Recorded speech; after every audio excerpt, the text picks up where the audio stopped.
Bismillahirrahmanirrahim. Assalamualaikum warahmatullahi wabarakatuh. Alhamdulillahirrabbilalamin. Wabihi nasta'in ala umuri dunia waddin. Wassalatu wassalamu ala asyrafil anbiya'i wal mursalin. Wa ala alihi wa sahbihi ajma'in, amma ba'du.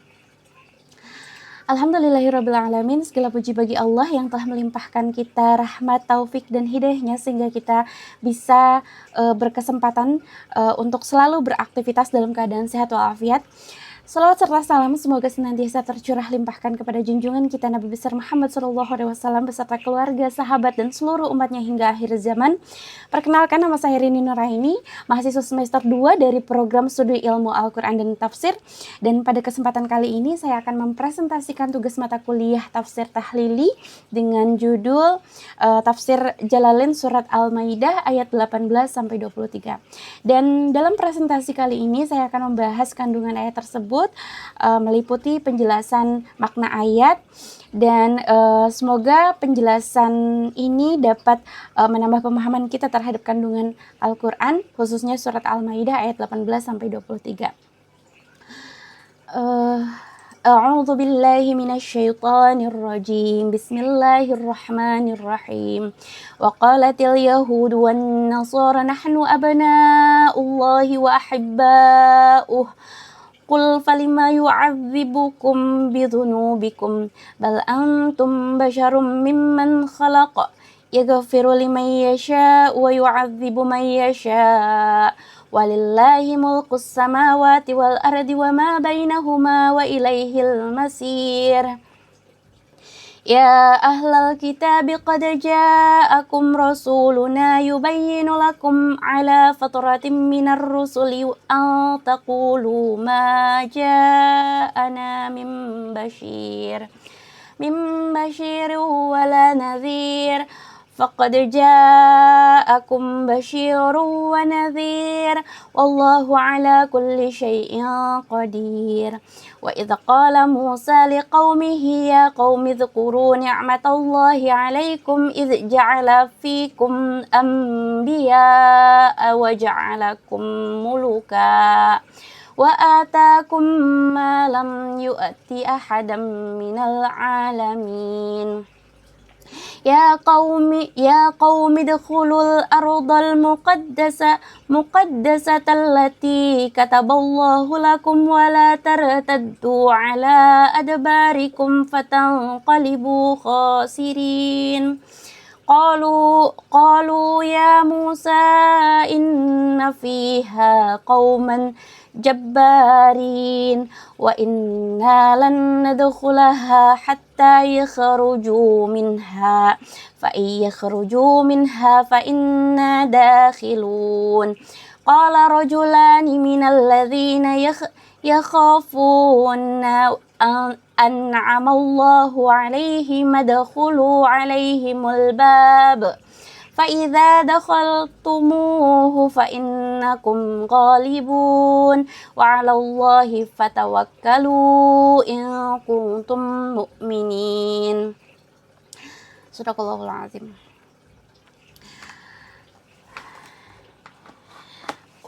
Waqalatil yahudu, dan telah berkata orang-orang Yahudi,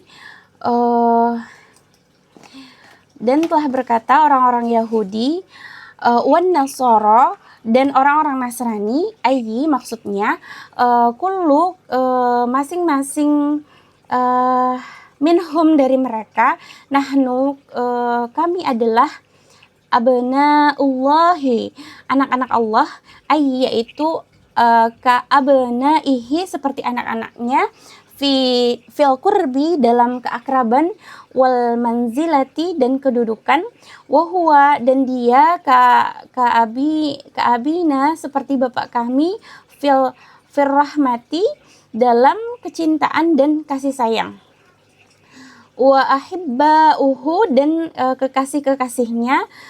Qul katakanlah lahum ya Muhammad kepada mereka hai Muhammad, falima yu'adzibukum bidzunubikum, kalau begitu kenapa Allah menyiksamu karena dosa-dosamu. In sadaqtum fi dzalik wa la yu'adzibul abu waladahu walal habibu habibahu wa qad azzabakum fa antum kadzibun. Jadi maksudnya ucapanmu itu bohong karena biasanya bapak tak mau menyiksa anaknya. Begitu pula seorang kekasih terhadap orang yang disayanginya. Bal antum basyarum mimman, bahkan kamu hanyalah manusia biasa termasuk golongan makhluk khalaqa yang diciptakannya mim basyari lakum malahum wa alaikum ma alaihim. Jadi di antara manusia ini sama-sama menerima pahala dan memikul dosa bersama mereka. Yaghfiru liman yasha, diampuninya siapa yang dikehendakinya baginya lah ampunan. Wa yu'adzibu may yasha, dan di antaranya siapa yang dikehendakinya ta'zibahu, untuk disiksa, la tirada alaihi, siapapun yang menghalangi tanpa tanpa suatu apapun yang menghalangi atasnya. Walillahi mulkus samawati wal ard wa ma bainahuma wa ilaihil masir. Dan milik Allah lah kerajaan langit dan bumi dan segala apa yang terdapat di antara keduanya tempat kembali. Jadi teman-teman,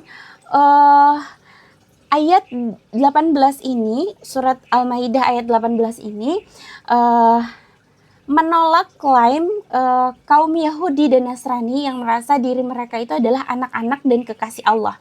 Jadi Allah membantah keyakinan ini dengan mempertanyakan mengapa mereka tetap disiksa jika memang benar sebagai kekasihnya begitu.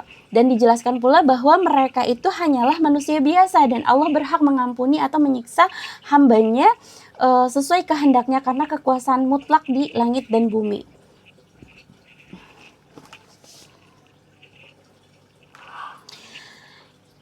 Kemudian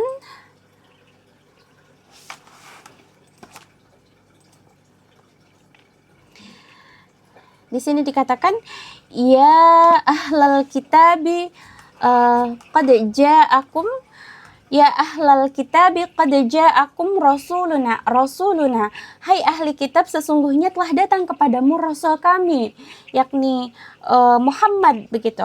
Yubayyinu lakum, dia menjelaskan syariat Islam kepada kalian, syara'iddin, syariat-syariat agama, kemudian ala fatratin, ketika terputus pada masa terputusnya pengutusan atau ketika terputusnya pengiriman rasul-rasul.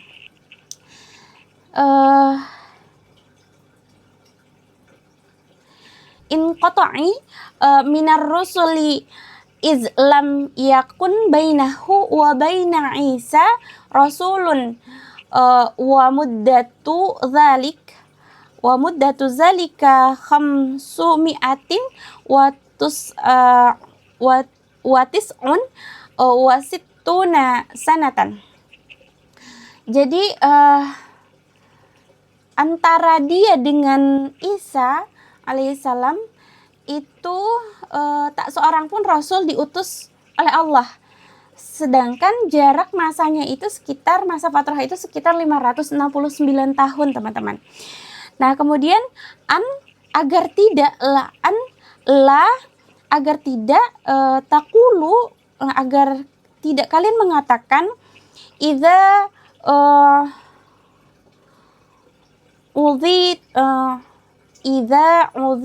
uzibtum, jika kamu disiksa nanti, ma ja'ana min, tidak datang kepada kami dari zaidatun, sebagai tambahan, min di sini sebagai tambahan, basyirin, pembawa berita gembira, wala nadhirin, dan tidak pembawa peringatan. faqad ja'akum basyirun wa nadhirun. Maka sungguh ja'akum telah datang kepada kalian basyirun, pembawa berita gembira, wa nadhirun, dan pembawa peringatan.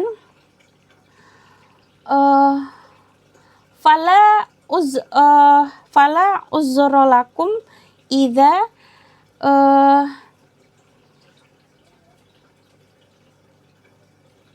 maka tidak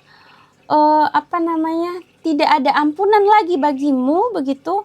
Wallahu ala kulli syai'in qadir, dan Allah Maha Kuasa atas segala sesuatu.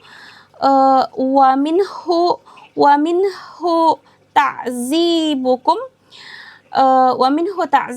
dan diantaranya menyiksamu, illam tattabi'uhu, jika kamu tidak taat dan patuh kepadanya. Nah, jadi teman-teman, di ayat ke-19 ini Allah di sini menjelaskan bahwa Allah memperingatkan begitu kepada ahli kitab, yaitu Yahudi dan Nasrani, bahwa telah datang seorang Rasul, yaitu Nabi SAW, Nabi Muhammad SAW, yang membawa penjelasan berupa syariat Islam yang sudah sangat jelas, begitu. Dan Rasul ini datang setelah terputusnya masa kenabian yang cukup lama, agar kelak mereka itu tidak memiliki alasan atau uzur dengan mengatakan bahwa tidak pernah ada kabar gembira atau peringatan yang datang kepada mereka, misalnya. Begitu. Nah, kemudian di ayat ke-20-nya, di ayat ke-20 di sini dijelaskan bahwa ya qaumi dkhulu wa idz qala Musa liqaumihi ya qaumi uzkuru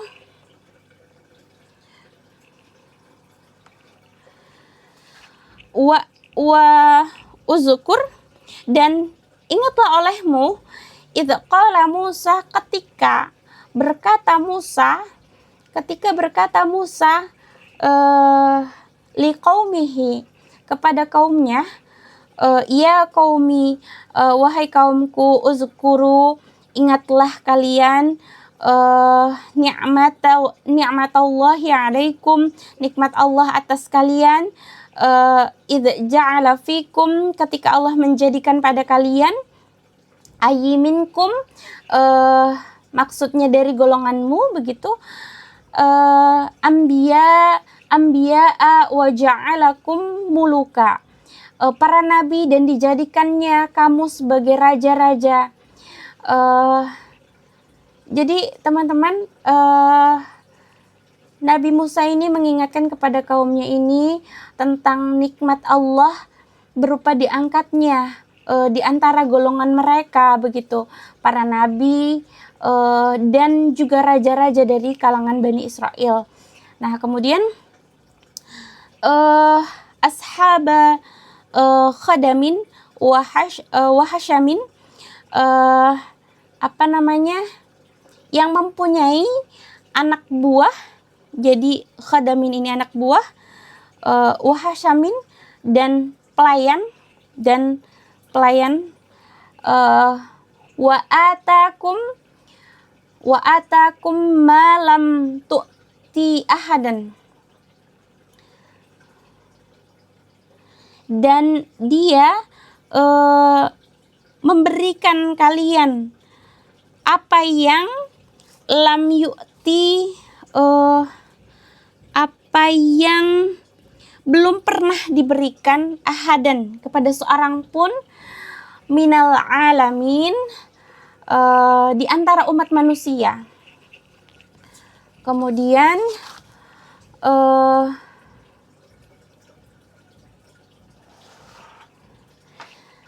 minal manna wa salwa wa falakil bahri wa ghairi dzalik.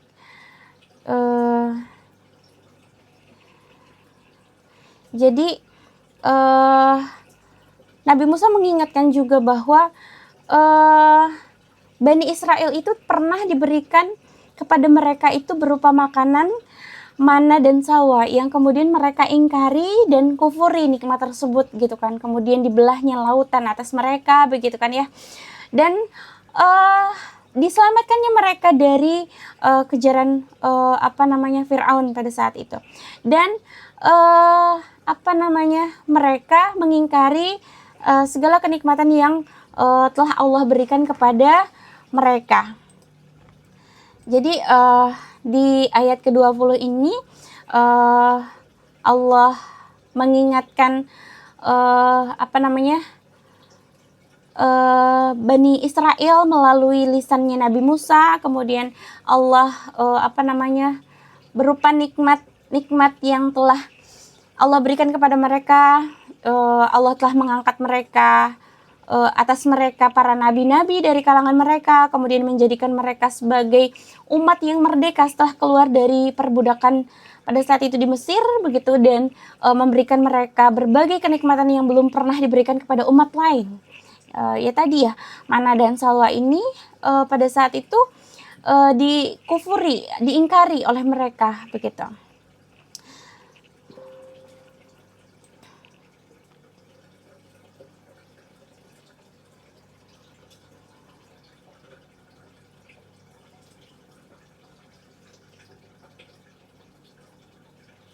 Nah, kemudian di ayat selanjutnya, ya qaumidkhulul ardal muqaddasata, wahai kaumku, udkhulu, masuklah kalian arda, ke bumi atau negeri muqaddasata, yang suci, yaitu Palestina, al-mutahharata, yang telah disucikan, allati kataballahu lakum, yang telah Allah tentukan bagi kalian begitu. Amarakum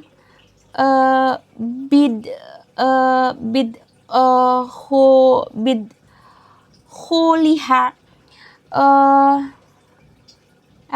telah dititahkannya untuk memasukinya, yaitu tanah Syam, wahyal Syam, wala tartaddu ala adbarikum, dan janganlah kalian berbalik mundur ke belakang karena takut pada musuh begitu. Jadi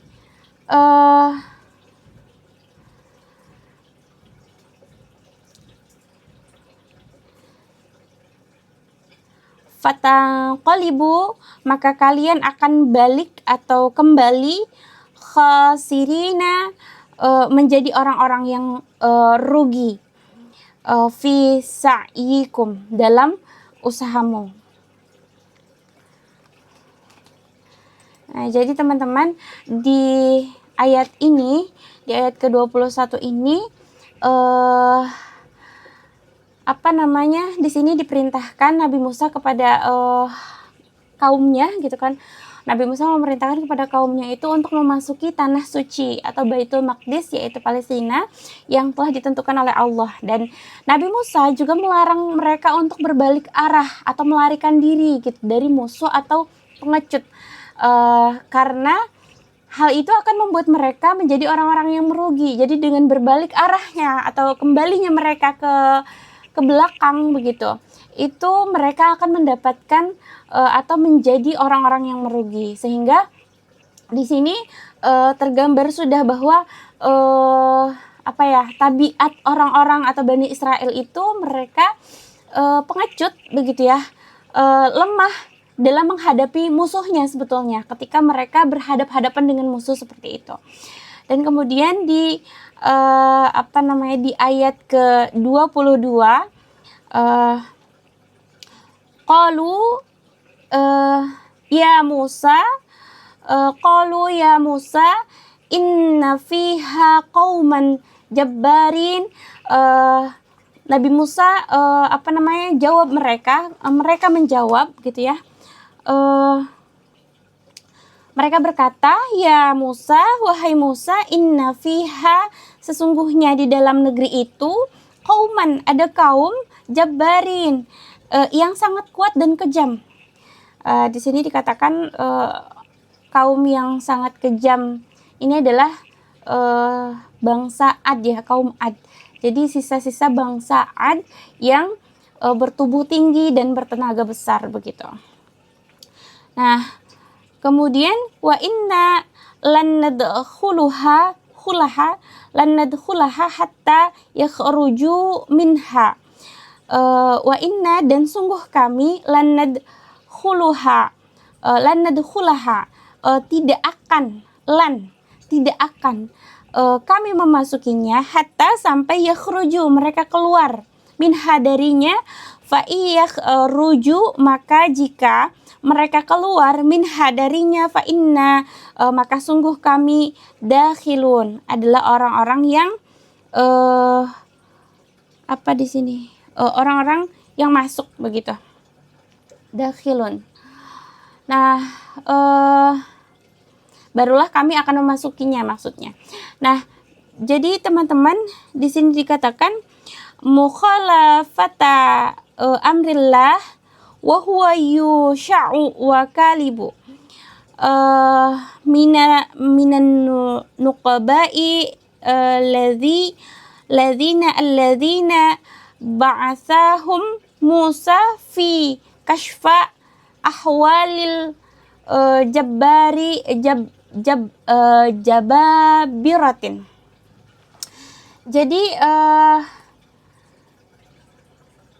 Jadi teman-teman, di ayat ke-22 ini, di sini Bani Israel itu menolak terhadap perintah yang diperintahkan oleh Nabi Musa. Kemudian mereka beralasan bahwa di tanah suci tersebut ini terdapat kaum yang sangat kejam dan kuat gitu kan, suku raksasa lah begitu. Nah, mereka ini menyatakan tidak akan memasukinya sama sekali sebelum kaum tersebut itu keluar dari sana. Lalu mereka memberikan usulan agar Nabi Musa dan Tuhannya saja yang pergi berperang melawan kaum tersebut, sementara mereka duduk menanti di situ. Kemudian di Quran surat Al-Maidah ayat 23-nya dikatakan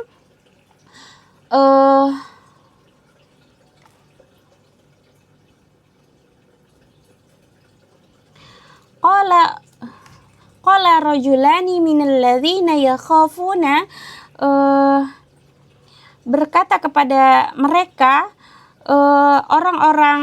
dua orang laki-laki, yaitu Yusya dan Kalab, minal ladzina yakhafuna, dari orang-orang yang mereka itu takut dalam melanggar perintah Allah dan Rasulnya.